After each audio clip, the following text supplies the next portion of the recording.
একজন এমন নবী এই দুনিয়ায় এসেছিলেন যিনি জন্ম নিয়েছিলেন কোনো পিতা ছাড়াই।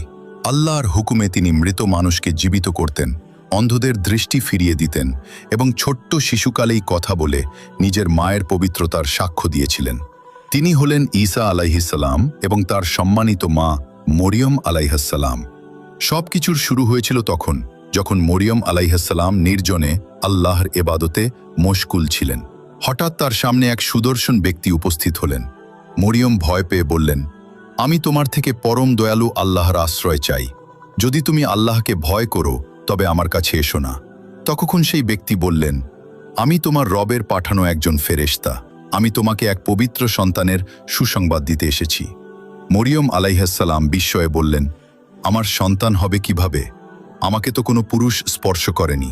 ফেরেশতা উত্তর দিলেন, এটা আল্লাহর জন্য খুবই সহজ। তিনি যখন কোনো কিছু করতে চান